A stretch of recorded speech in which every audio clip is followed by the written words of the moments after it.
Assalamualaikum, halo guys, ketemu lagi dengan saya Indra. Kali ini kita akan kembali masuk ke dalam segmen otomotif. Iya, penjualan mobil di Indonesia masih tergolong menarik untuk para produsen otomotif. Tetapi ada saja produk yang gagal laku di Indonesia karena berbagai faktor. Mobil apa saja yang gagal laku di Indonesia? Selama ini, mobil-mobil yang laris di pasaran umumnya model MPV, mulai dari Toyota Avanza, Mitsubishi Xpander, Suzuki R3, dan sejenisnya.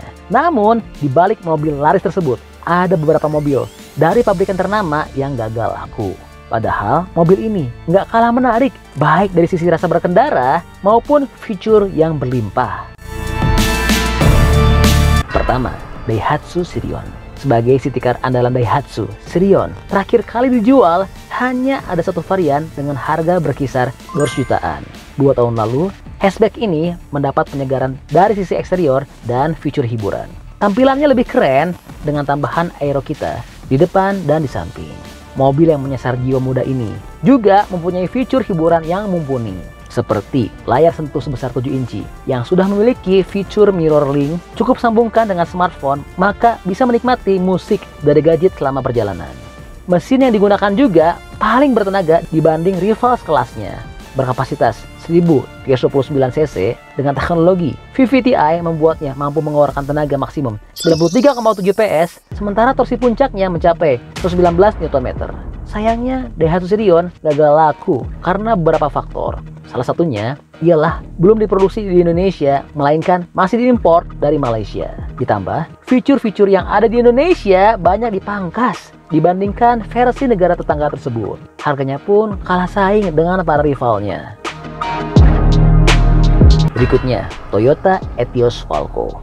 Merek Toyota nggak menjamin suatu produk bisa diterima di pasaran, seperti yang terjadi pada Toyota Etios Falco. Hanya 4 tahun bertahan di industri otomotif Indonesia. Padahal mobil ini mempunyai rasa berkendara yang fun to drive, terlebih performa yang diberikan tergolong cukup untuk sebuah small hatchback. Dibekali mesin 3 NRFE DOHC 4 silinder, kapasitasnya mencapai 1197 cc, tenaga maksimumnya mencapai 80 PS di 5600 rpm dengan torsi puncak 104 Nm pada 3100 rpm.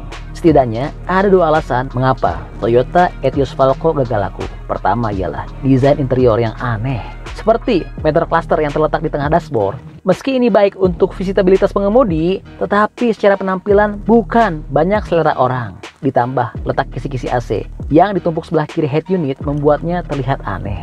Alasan lainnya adalah material interior yang digunakan tergolong murahan dan terasa kosong. Peredaman pun menjadi kurang baik karena suara dari luar masih terdengar berisik masuk ke kabin. Namun faktor krusial yang membuat Toyota Etios Falco gagal laku adalah nggak adanya transmisi otomatis. Padahal animo saat pertama kali diluncurkan pada tahun 2013 cukup baik. Ketika berjalan 2 hingga 3 tahun, Toyota hanya menambah varian, namun nggak kunjung hadir tipe transmisi otomatis. Sehingga konsumen pun enggan memilih Toyota Etios Falco sebagai pilihan berkendara. Berikutnya, Honda City. Honda City boleh dikatakan gagal laku karena Toyota Vios yang menjadi rivalnya saat itu masih terjual cukup banyak. Lalu apa yang membuat Honda City gagal laku? Alasan utama adalah harganya yang terlalu mahal. Selisihnya dengan Toyota Vios varian tertinggi aja mencapai 9 jutaan. Harga yang lebih mahal tersebut karena PT Honda Prospect Motor atau HPM saat itu masih mengimportnya secara utuh atau CBO, sehingga kalah dengan Toyota Vios yang sudah diproduksi lokal atau CKD. Terlebih HPM saat itu hanya menjual Honda City dalam satu varian saja, yaitu New City SCVT. Gak ada varian lain seperti transmisi manual misalnya. Berikutnya, Kia Picanto. Tidak hanya pabrikan Jepang yang merasakan pahitnya produk gagal laku di pasaran.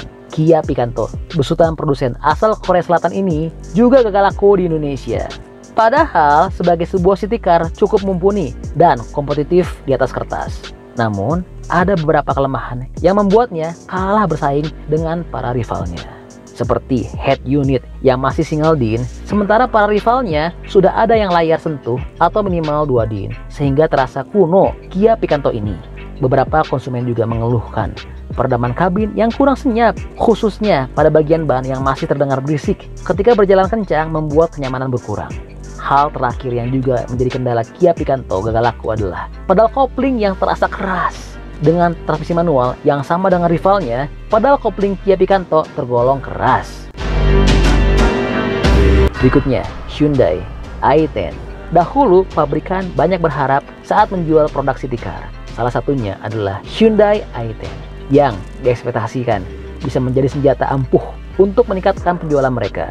Padahal, dari gaya desain eksterior cukup menarik, ruang kabin juga terasa cukup luas untuk sebuah city car berkapasitas 5 penumpang. Kemampuan mesinnya juga bisa diandalkan. Mesin Kappa dengan kapasitas 1228 cc bisa mengeluarkan tenaga maksimum 69 PS pada 5.500 rpm, sedangkan torsi puncaknya mencapai 11 Nm di 4.500 rpm. Sayangnya, rasa berkendara kurang fun to drive. Rasa mengemudinya terasa kurang presisi antara setir dengan ban. Ada beberapa jeda tipis saat mobil berputar balik atau bermanuver tajam. Selain itu, material interior pada Hyundai i10 juga nggak semewah para rivalnya. Ada beberapa material yang kurang solid dan kokoh. Namun hal ini bisa aja diperbaiki dengan modifikasi kosmetik.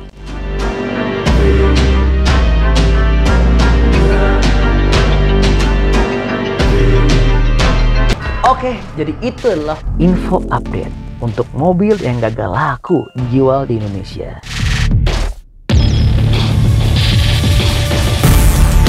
Oke, masih banyak nonton, jangan lupa untuk bantu di like dan di share video ini. Jangan lupa juga bantu untuk subscribe ya. Oke, stay tune at my channel. See you next video.